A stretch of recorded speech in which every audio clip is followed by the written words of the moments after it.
New Thought Media Network proudly presents the High Vibe Hour. The High Vibe Hour, 60 minutes of connections, insights, and conversations to raise your vibe. Join Rev Julie and Rev Skip each week for an exploration of living a high vibe life. Tune in live every Friday at 11 a.m. Mountain Time or anytime during the week on our YouTube channel. The High Vibe Hour, only on New Thought Media Network. Hey! Hey! Hey! Welcome to the High Vibe Hour. I'm so grateful to have all of you jump in and join us today. I am Reverend Julie Moret. I am an inspirational speaker and spiritual teacher at the Agape International Spiritual Center, founded and directed by Reverend Michael Bernard Beckwith. Who are you? I am Reverend Skip Jennings, and I am here in North Hollywood Center for Spiritual Living, which we're actually changing our name now, is going to be the North Hollywood Oneness Center for Spiritual Living. So we're removing that church thing. Love it. And yeah, so I am a teacher, a spiritual seeker. I feel more of a student today. So I'm going to say I'm a student of truth, because I am feeling in such a way that I need a little bit more truth. What are you drinking today? That's not tea. I got so much going on. So I just got back from a breakfast and celebration honoring the life and legacy of Reverend Dr. Martin Luther King Jr., which we'll talk about in a minute. But I'm like, so this is my protein shake with my aminos in it. This is a wellness, there's this shaman that I work with, and he blends up stuff. I have no idea what is in this. It tastes horrendous, and I love drinking it because I just know it's filled with all kinds of things. And this world we're living in, it's like everything is up all at once, is what it feels like to me. And so when that happens, I know that sometimes I feel like a live wire in the world. Like I feel like I absorb a lot. So I know to start drinking immune boosting teas and really take care of myself. And before we get too deep, I just have to say, like, I'm in this really nice dress for the thing that I just came from, and I'm so uncomfortable because normally I have sweatpants on with like a nice shirt when we do this. So I love that. Moving around because I'm so comfortable, but I'm so grateful to be here. Yeah, I'm grateful to be here too. What has your week been like? Anything fun and anything interesting happened this week? So the week has been like really rich and really deep and really intense. We're seeing a lot of footage on the news. And, the topic today is, what is your role in the revolution? And by the way, you could pick your revolution. Like there are so many different things happening in the world that, some things may really trigger one person. Like I get super triggered seeing somebody being pulled out of their car. Like that's just a huge, like, absolutely not in my book. I get triggered seeing somebody just being shot, like point blank. Like I get very triggered about some things. I get like triggered and inspired by what I'm seeing happening in Iran. Like, and I ask myself, would I be that brave? Like, could I be that brave, especially as a woman? Like, would I, or even not just as a woman, but I think of things, ways that women can be harmed, but I guess anybody can be harmed. So I'm just like, wow, could I be that brave? And I do at some point want to share something. Our friend who is Iranian, Reverend Narges Mozaffari, sent me a letter from somebody inside Iran that was sent to somebody outside. And at some point, I'd love to read that. So it's been a crazy week. I helped to facilitate the practitioner meeting for Agape, which is practitioners are the sacred ecclesiastical order of the Agape International Spiritual Center. And so lots of feelings around like everything that brought up. And it was renewing, beautiful. And Reverend Victoria Thomas was like, is that else? Am I just like skitzing Reverend Victoria? Yeah. Reverend Victoria Thomas. She just went on a rant, like reminding us that what do? We pray, and that prayer works. And it was such a like, if you feel overwhelmed and I don't know what to do, pray. Pray with everything you've got. Prayer removes mountains. So so Yeah, and it's been a week. we will definitely talk about that later on. And because I'm in a place where I've been praying, and there's a lot of new thoughters who've been praying, and they're feeling okay. This is helping some more. So we pray and pray and pray. But I don't want to get too deep into that. I want to just say that I started a new yoga class, a meditation yin yoga class at Equinox. First week we had 26 people. Last week we had 31 people. And these individuals are looking for the answer. And it was so incredibly inspiring to be in a place that Equinox is really known for. And hey, Diego, we see you and we love you and thank you for your support.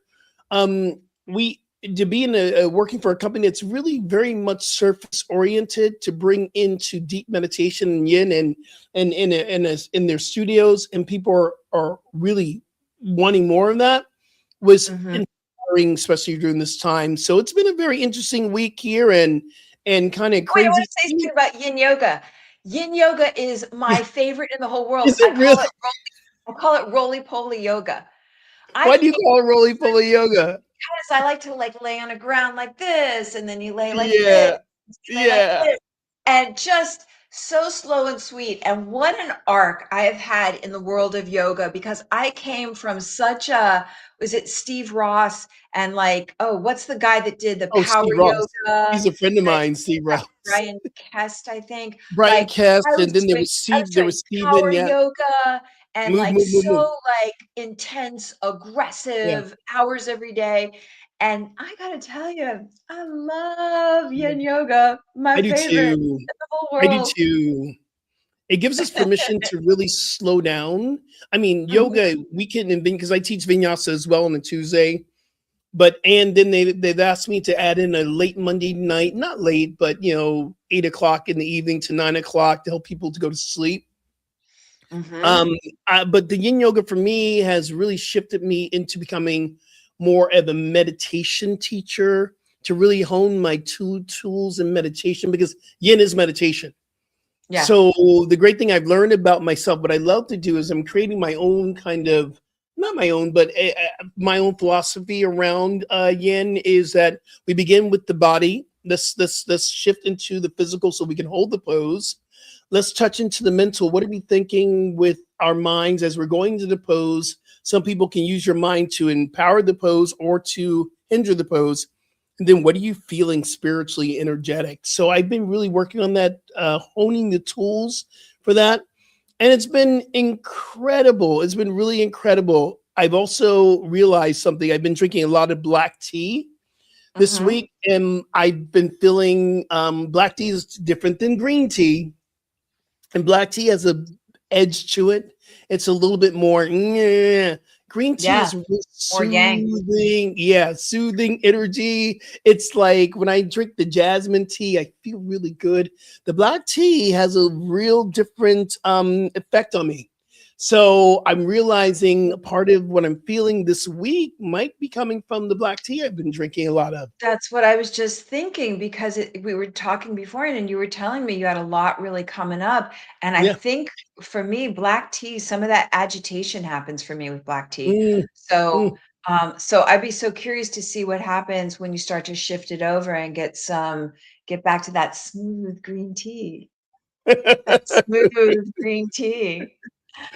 Oh my Alicia, goodness. I'm glad you're here. I'm so glad you're Yes. here.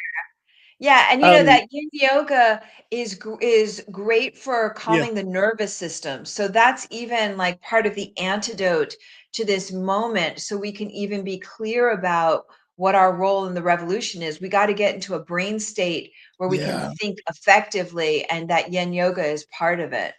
Yeah, I have my from my t-shirt line. Actually, I'm having it redone, the whole entire store now. And this is my fists. You see the fists of transformation, and there are 5 Ds in a transformation: your drive, or your reasoning, what's driving you for a transformation. And sometimes you say the pain pushes until the vision pulls. So it could be Right, the right. vision.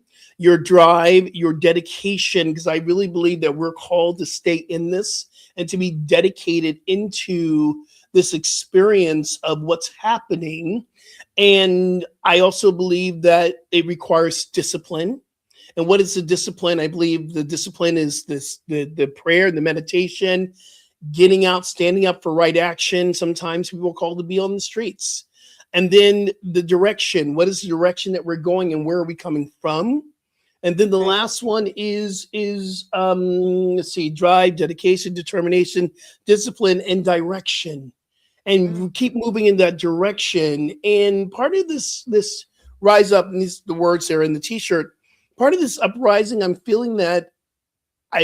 I'm feeling that we're calling to find direction.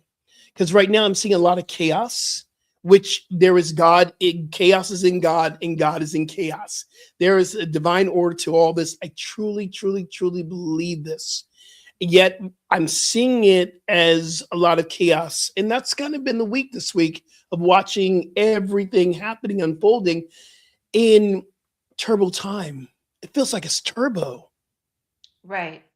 You know what I really like about this combination of us getting together is that my week has been a week of people coming together and Mhm. like kind of the opposite side of that. Like I just left this breakfast honoring it was the Santa Monica Interfaith Council and it was And how was packed. that?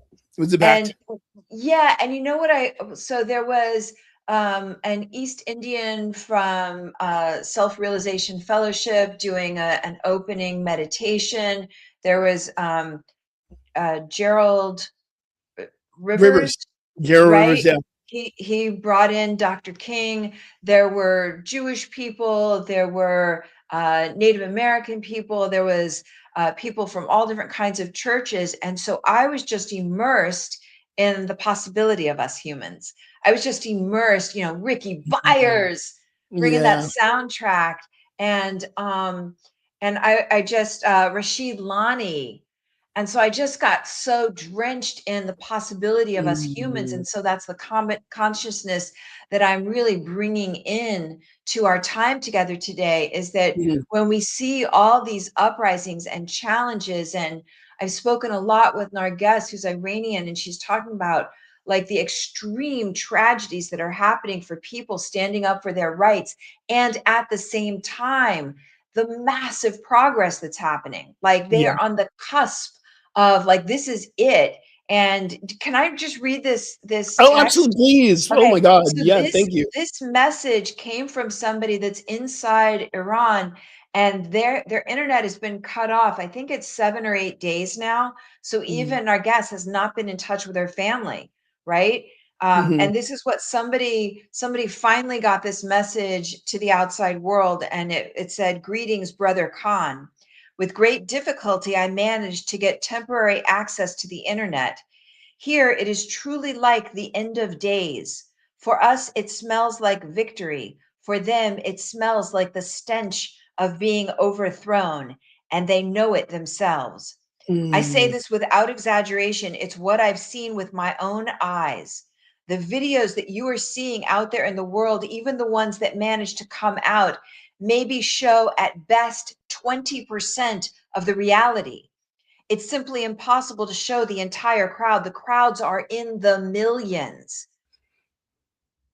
The crowds are in the millions and astonishingly coordinated. I wanted to make sure I share that.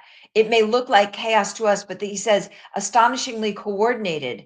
This morning, I went to the grocery store to buy a couple of things, and I asked the grocer how long they would be open. And they said, "We're staying open." Like it would be disrespectful to those marching and to those, out there standing up for their rights if we closed. Here, everyone is talking about the return of the Shah. Everyone is overflowing with energy ever since it was said that he is preparing for a return to Iran. People's energy has increased 100-fold. No one says if it happens anymore. Everyone knows it's over for the regime, and the people are fighting with every single thing they've got to make it happen sooner. The people are united as if they have been practicing this, what's happened over the last several days, as if they've been practicing it for 30 years. Like everybody is ready. If it were possible to show everything in the history of the world, not just Iran, we would, by a wide margin, be witnessing the most magnificent revolution in history. I swear on this land that I am not exaggerating. Tell the people abroad, this is what I want to make sure we hear. Tell the people abroad that we have seen your gatherings and we're proud of you. Tell them we kiss your hands. Tell them we know your hearts are with us and know that our hearts are with you as well. Let everyone know that the great work you're doing is no less than the battlefield that we are on here. A revolution is a team project, and each of us must carry out our duties properly. Without you, we won't win. So hold your heads high and keep going. And then it actually continues on from there. I wanted to make sure that I say, sometimes I feel when I hear what's happening in the world, like, Yeah. oh, what does one voice matter? They're feeling it. There are people marching in the multitudes in Iran, and they see the images of us. And even if we're sharing something on social media, so your prayers matter, our consciousness Absolutely. matters, our social sharing matters.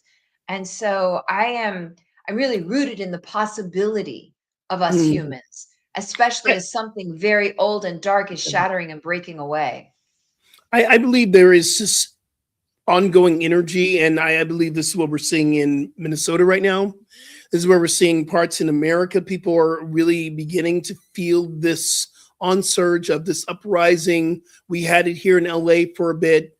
And when we see senseless killings by our own regime here, because Yeah. be not mistaken, we are under a dictatorship. This is how dictators work.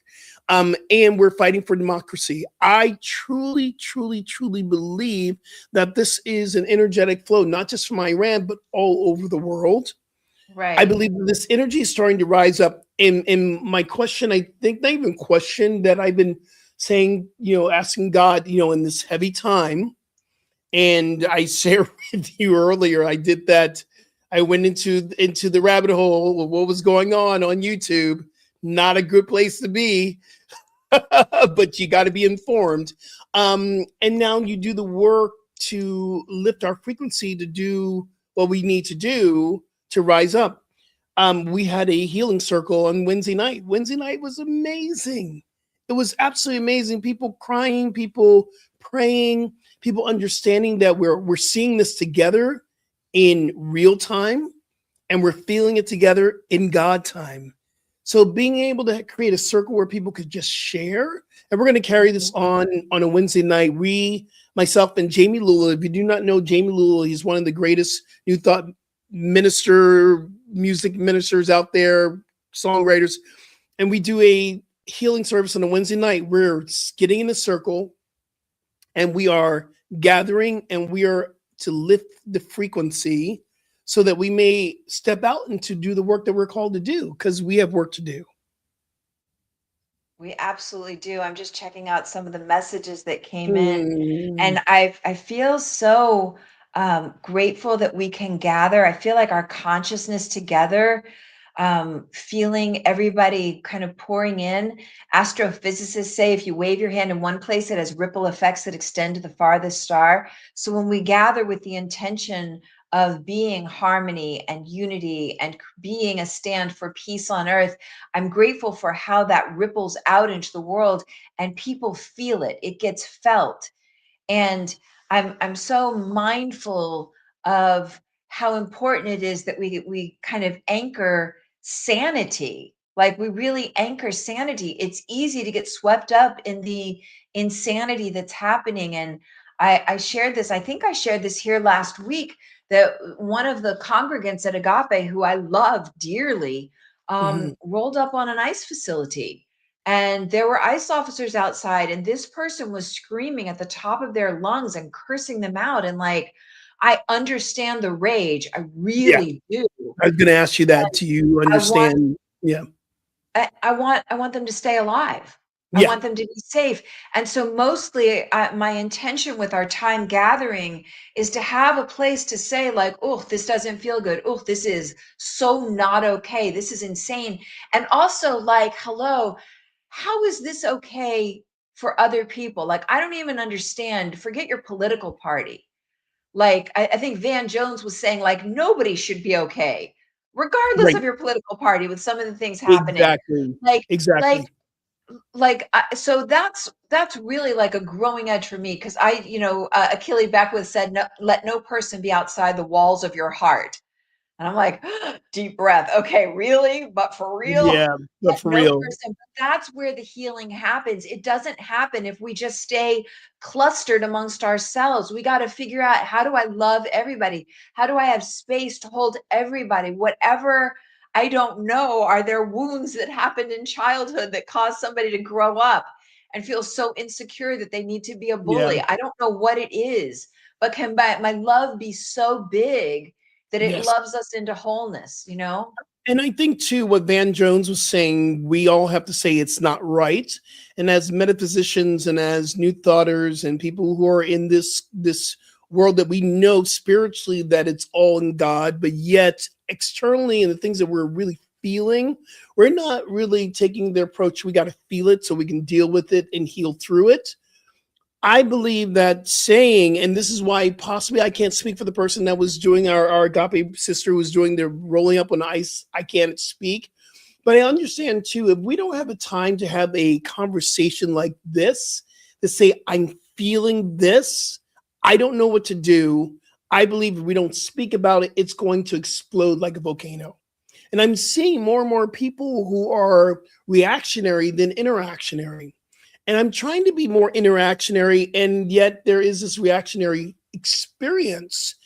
I am feeling anger. I'm feeling disappointed. I feel unsafe as a Black man in America. I feel very unsafe right now. And I know this is my feeling, but if I don't say it, and I don't say it to allies and people I know who really love me and care for me, I will carry this internally, and I will feel like I'm dying from internally. I believe this is why our healing circles are so important, that people who are not ministers and practitioners, we're all human Mhm. members. We got to get together and have this conversation so that we can rise up together and go and make a difference upon this planet. This is why we have to be able to talk about this and not do what we call spiritual bypass. Right, right. I'm really appreciating that. And so, yeah, to have a safe outlet, it's like a good therapy session where A you say safe, all the yeah, things. But then we yes, can't leave it there. We have no, to turn it into something that lets us remember truth, stand in truth in such an unwavering way. Like you were sharing with me right before this, Michael Bernard Beckwith says you can't shift with force, you shift with frequency. right. And what I wanted to say about that is sometimes it seems like there are shiftings happening in the world by force. Even in my own upbringing, there were things I was forced. There were ways that I didn't have, like, I didn't feel like I was powerful growing up in a lot of ways. Mm, But it never, you people, whoever is in authority, whoever the bigger dog is, can force an outcome, but it's temporary, it's never lasting, and it never gets the respect. So that's why, like, you could take over a country or you could take over whatever, but in the karmic unfolding of life, life, life, life, life, it never works. You never gain respect. You never gain, like, all the things that really matter. And so, I, in this moment, I have a lot of powerlessness feelings. Like when I see, force happening, and the bigger dog acting all bigger dog. And and they're being rewarded for a peace, a Nobel Peace Prize or whatever. I'm not going to name names, but sometimes we will. People who are causing war, there are other people who want to give them a Nobel Peace Prize. This does not make sense to me on the human level. On the right, that's spiritual how level, we I can do get know, distracted. Like right? that stuff can be so distracting. It's So why distracting, yeah. I loved in this practitioner meeting, like we're all talking, and then Reverend Victoria Thomas got on and she just went on a rant. She was like, what do? We pray, and prayer works. Like it moves mountains. It enhances our energetic frequency. And when you Yep. raise your frequency, you cause things to shift. And so what I must stand for right now is how much can we keep rooting in? And in the second half of this hour, I want to get into some practice to remember what is true. Because, all the reaction, like all the hairs are up, and there is an illusion that seems very real. External circumstances would appear like, oh, things are going to hell in a handbasket. Yeah. But God is still at hand, truth is still at hand, and we get to really build up and flex our spiritual muscles in such a profound way. The universe has to shift on its axis. That people have to be free because we're declaring it so. That we get freedom, And that we get right action, that we get justice. That's yeah, what we can absolutely. do, and that's what we get to do, and that's what we must do, I believe. Yeah, and I will give a little bit of the not history, but information about spiritual activism.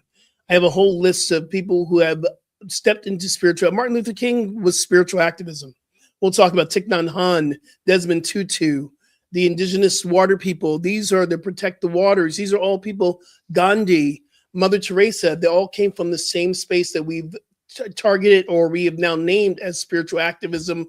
And there's some core concepts. I think there's 6 of them, core concepts that we can know. Are we really moving into spiritual activism? And in this space, the first thing it says, it comes from prayer and meditation. That's your first step.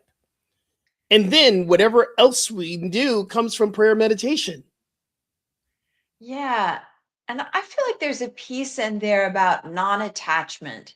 I Yeah. feel like there's there's something that happens when you can move into such clarity, like pristine clarity of what I am a stand for, what I know for sure, that even as all those people you just mentioned, even if it meant the taking of the physical body, the conviction to be such a Mm, complete stand for truth, it's like the only thing that matters. It mhm. prevails everything. And so I feel like I want to layer in the piece about non-attachment. It doesn't mean you let go of love for the people that we love or the things that we love. It means releasing that attachment, that it And I, has to be a certain way. yeah, that's the point. The attachment is not having connection to what we want to see, but the outcome of it is not up to us because we don't Yeah. know what the outcome. So some of us have an idea, oh, peace everywhere and nobody's fighting. Well, that's if you're attached to that, we probably won't see that. But I also know that there is peace active in certain ways that we are not seeing because we're attached to how it should be. And the Buddha teaches that attachment creates suffering because we're attached to a certain outcome. We're going to suffer because it's not showing up the way we want. So I really believe that this is a really amazing, deep conversation that we're having. Can we go for a break and then we'll come back and we'll talk about Yes. some Yeah, conversations I on want to share spiritual a little bit activism? more about non-attachment when we come back, okay? Yeah, I'm so absolutely, for grateful for sure. everybody's on. Your presence matters. I like feeling Yes, the embrace of us right now. it See you does soon. indeed. We'll be right back. Are you passionate about media, storytelling, and making a difference? Welcome to New Thought Media Network, where your voice matters. We amplify diverse voices and share impactful stories. Join us in our mission. We are a nonprofit organization dedicated to creativity and community, looking for enthusiastic volunteers who want to be part of something bigger. Learn, grow, and collaborate in various aspects of media production. Incredible support and camaraderie await you here. Your contributions will help us create powerful content that resonates with audiences and drives social change. Ready to make a difference? Visit our website www.ntmedia.org to learn more about volunteer opportunities and how you can get involved.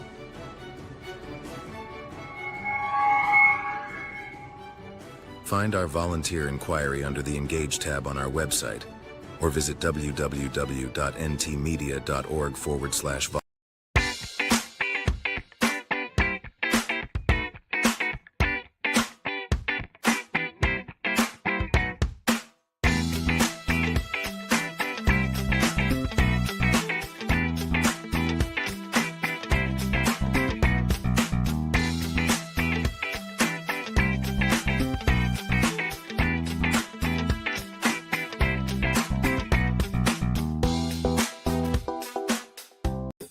Thought Media Network proudly presents the Science of Mind Saturday Conversations.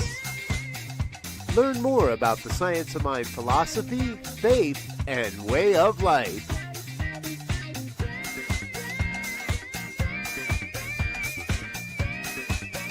Join our team of experts for a weekly deep dive discussion.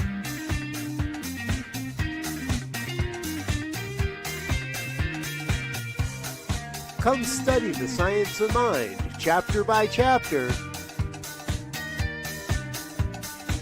and resources from the Science of Mind archives.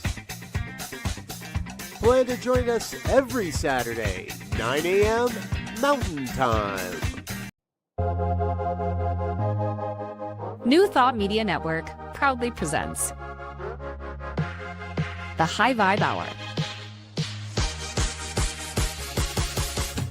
The High Vibe Hour, 60 minutes of connections, insights, and conversations to raise your vibe. Join Rev Julie and Rev Skip each week for an exploration of living a high vibe life.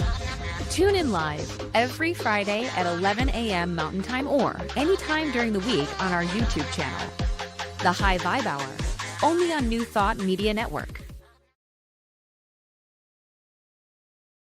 Hey, everybody, welcome back. Welcome back. This is the New Thought Media Network, and we are the High Vibe Hour. We're having a great conversation on this uprising, this revolution that we are all a part of, even if we want to be or not. It's global experience. We're all feeling this as a collective. And I know I was laughing on the commercial going, I am feeling better just by talking about it. So this is our practitioner sessions on steroids here at the High Vibe Hour. We love it. So yeah. And then the question is what's your role in the revolution? And as we've said earlier, you could pick your revolution.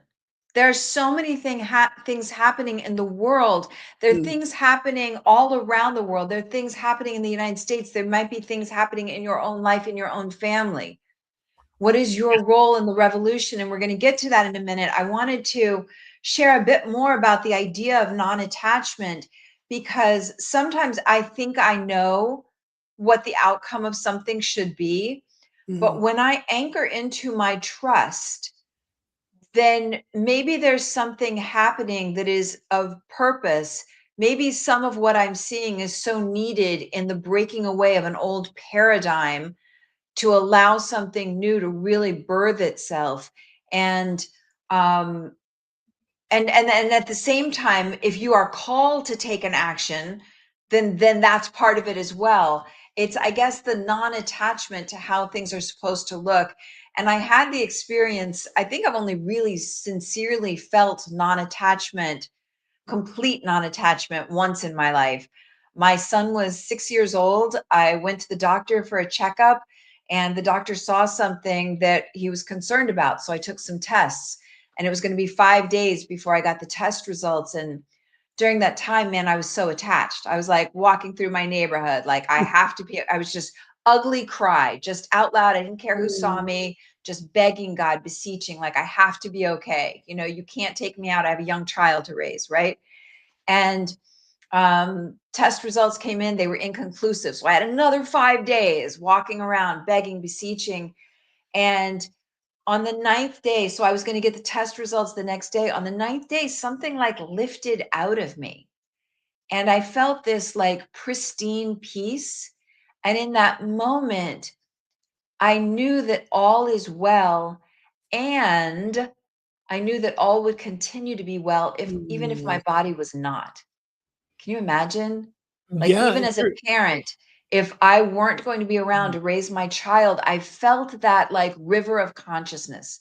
I felt the ongoingness of humanity. I felt the perfection of all that we are. And so I wanted to layer in a little bit of grace here, a little bit of really building up that muscle of trusting life and trusting God and still doing what you are called to do and be. Does that make sense? Yeah, absolutely. You're giving the definition of faith. Faith is, we can hope for something to happen, but what is our confidence? Our confidence and trust is into the divine that is co-creating with us. That is the law of working everything out, but it is the definition of faith. And, I love the idea. It says faith is the confidence in something, unseen, which is meaning, there's always this idea in this conversation I've been hearing. Can we really see God? Can we really see God, or can we really experience God? And the truth is, for me, I see God in action all the time. I see qualities of God showing up, but God itself is incorporeal. It's invisible, but I trust it. I trust it. And sometimes I'm feeling more trusting than others. Sometimes I'm feeling like, okay, God, Yeah. I know you Step it got up. this, but like Ernest Holmes says, I'm demanding a demonstration here. Come on now. Right. You know what this reminds me of? A lot of Yeah, times when we take the offering at Agape, yeah. Reverend Michael Beckwith will say, like Agape has all the money it needs and it's right there in your wallet. I feel like life, the unit, our humanity has all the solutions. It Mm, has all the skills. It has all the resources. It has everything we need, and it's in our pockets. It's us. right. It's us doing what we're called to do. But the key piece there is we can only be who we're truly meant to be when we are in, I do it in psychology terms, when our Mm, survival reactivity is soothed out, when our emotions mhm. are well regulated, because that allows us to pop into a clear thinking, executive, solution oriented brain state. Yeah. That's what happens when people are in your yin yoga class. It allows us. And I was even thinking during the break, because there's a lot of music going on, and I was thinking about how, the music that I just heard with Rashid Lani and Ricky Byers Mhm. at the Dr. King breakfast, like my question is, what works for you? As you're listening in, Yeah. it's now more important than ever. Like I told you, I'm drinking my immune tea. Tastes Mhm. yicky, but that's what I'm drinking today, because we got to take really good care of ourselves so we can be in an effective brain state. So I just like to take a moment Yeah. and have everybody like go through your inventory. What works for you? Yeah. Feet on the earth, getting into nature, taking time to breathe, being around friends, Mm, talking to somebody. Like, Rev Skip just said, just he was laughing on the break, just thinking that even talking about this stuff, even having yeah. a place to A place to pray, a helps place to get yeah. some of it out, right? So Yeah. that's the invitation right now, is like, what works for you? And Mm, man, work it. Like, get it scheduled into your daily day practice schedule. yeah. So we're going to shift a little bit into what is ours to do. And Mhm. before I know you're going to take us through a process, before we jump in, I just want to I want to talk about a book that's very important. One of my go-to books about spiritual activism is by Andrew Harvey. Have you heard of it? It's called The Hope, A Guide to Sacred Activism. And part of this is where he outlines, and I'm always on target about this. Okay, I know I want to do something. Am I on target with sacred activism? Some people call it spiritual activism. And he says, here's the core principles of sacred activism. Number one, it's spiritually foundation is grounded in meditation and prayer and mindfulness and other spiritual principles to maintain inner peace. I mean, you don't move until you're moved. And how do you get there first? You got to drop into the meditation and the prayer time and the breathing and the yoga just to center ourselves, because chaos begets more chaos. Inner peace brings on more inner peace. I really love that. So I'm always questioning myself first. Am I from a place of interaction or reactionary? Because we can Mm. react all the time and just like boom, boom, boom, boom. But if I go from a place of interaction, am I in a place of prayer and meditation first? So important. The second concept is compassionate action. I know that there are some people that want to just take ice and do what they need to do and want to burn down houses and want to tear up stores. And is that truly a compassionate action? I Mm. believe it sometimes it is an outpicturing of what's been bottled up. We talked about this before. I see some things that are happening in Iran that is very tearing down stores and cars and all that, I believe. But, and, because I don't believe in buts except for the ones we're sitting on, and compassionate action is the outcome of what you're doing is to bring compassion for everyone. Compassion is not, compassion has a way of being. Let me just put it this way. I'm really trying to be very, very mindful of what I'm saying. If I'm in a compassionate action, it is filled with love and not destruction. Number 3 is service-oriented mindset. I'm going to put on my walking shoes to be of service to the planet, to create a world that works for everyone? Or am I going just to create chaos? Number 4 is a holistic approach to what we were talking about before. Yoga, prayer, it is meditation. It's actually sitting there and being a place in vigil and praying while other people are stepping out into the world doing their work. It is such a whole inclusive experience. And then the last 2 ones is interconnectedness, and the last one is joyful resistance. These are the 2 that really get me, because interconnectedness means that the work that I'm doing out into the world is going to affect everyone. It is for everyone, even for the people who don't like me because of skin color, because I'm queer, because of my message. I'm working even interconnectedness for all of us. It is all interconnected. So we're all going to make a world that works for all of us. And the joyful resistance. Can I find joy in this practice of standing up for sacred activism? Am I in joy? Am I in anger? And all this is stuff that I get to question within myself about what's going on with what is mine to do. I gotta say, sometimes I'm feeling like I'm getting it, and sometimes I'm feeling, I'm not in number 5. I'm not feeling interconnected.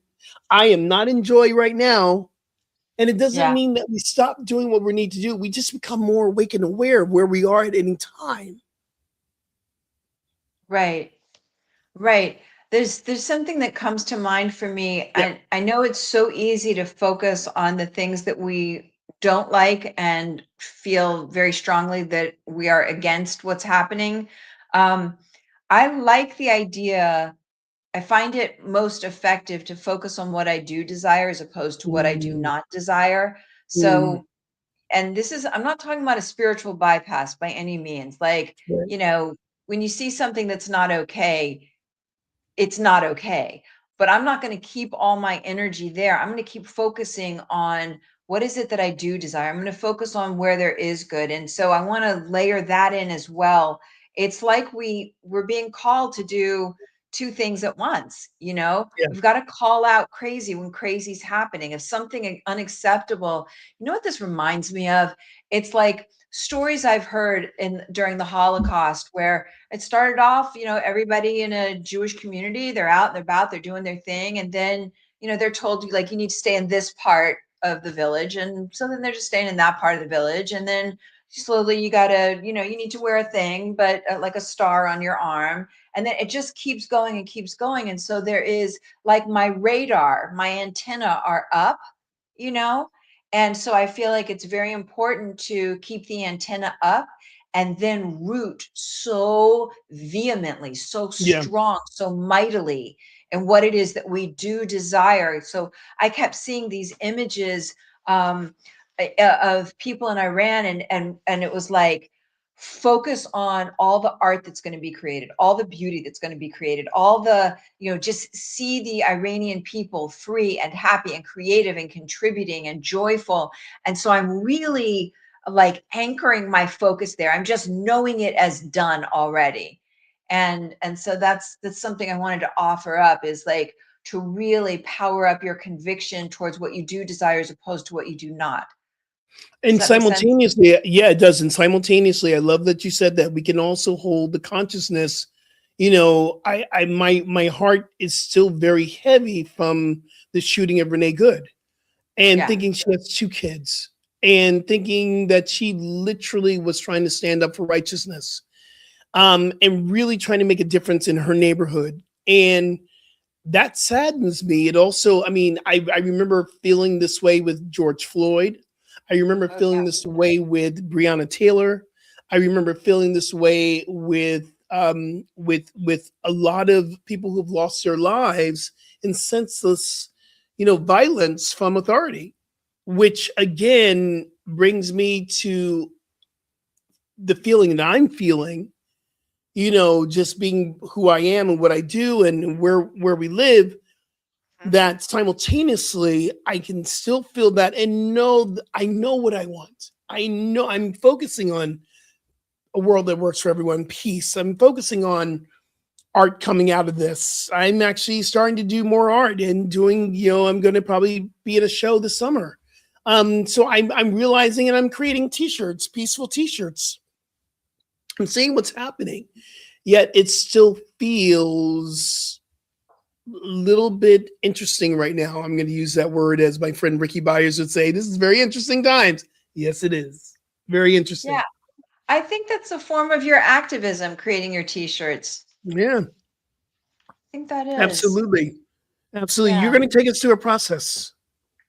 Yeah, let's do something Yeah, together. let's Let's do join something. together and let's just take some breaths. I'm going to invite you, if you're not driving or operating equipment, just take some slow, deep breaths. Mhm.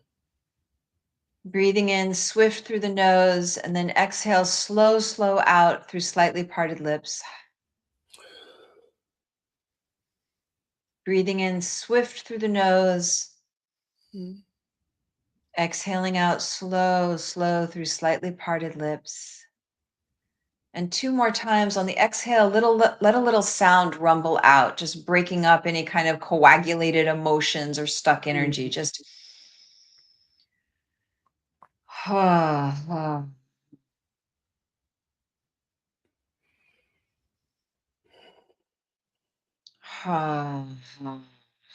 Mhm. And I'd like you to imagine, to see, to sense, to visualize as though you could float out into your life 10 years from now, 20 years from now, to a very peaceful moment. Mhm. I'm seeing myself seated underneath a shady tree just 10 or 20 years from now in a very peaceful, calm, lovely moment, someplace in nature, some place in the kind of nature where you feel your absolute best. Mhm. And as you imagine, see, sense, visualize, pretend that you are in your favorite place in nature about 10 years or so out from now. Mhm. And get a sense, as you think back over the course of your life and your experiences, you remember all the way, all the way, all the way back to that time back in 2026, January 2026. You remember that time so long ago when ICE officers were being directed to pull people out of cars and to arrest them at Walmarts and on street corners and Home Depots and schoolyards. And that time, all those years ago, when people were getting harmed, shot point blank for being so enraged at the show of force. And remember all the way back, all those years ago, when the multitudes risked such, like the risk of everything, to march for freedom and justice in Iran. Think about the people in countries all around the world fighting for their lives. Remember that time way back then. And as you remember yourself as you most ideally desired yourself to have responded. Mhm. Just begin to get an image of you, the way that you showed up and the way that you most would have desired yourself to be. Notice how you took care of yourself. Notice how you took care of your nervous system. Notice what was your form of spiritual activism? What was your role in the revolution, and which revolution was yours? Were you having a revolution of psyche? Were you having a revolution of how you will allow yourself to be treated in this lifetime? Were you having a revolution in the role that you'll play in your family or your community or your society? Was there a role that you played in the revolution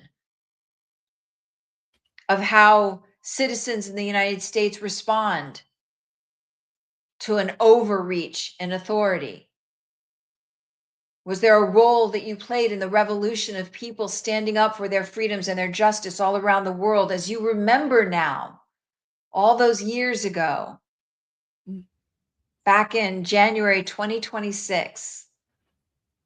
Get an image as though you could watch a video of yourself being everything that you most desire yourself to have been in that time.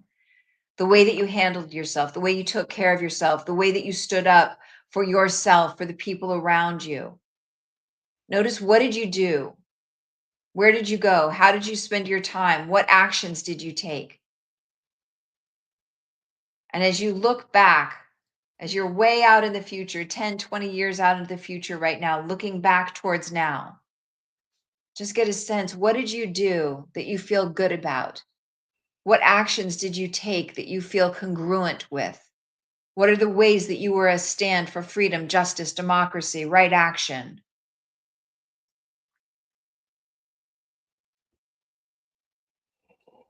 And then I'd like you to just watch like a little video of yourself all the way back from that time, and be grateful, and then bring yourself back into that present moment, 10 to 20 years out in the future, in your favorite place in nature. Be grateful that you did well. Be grateful for how you showed up. Be grateful for who you are and who you're committed to being. And we just allow the particles of everything that you've seen. So you could take a snapshot and just allow those particles to seep into every part of your cell, into your very DNA, and let them inform as you begin to move back into this now time.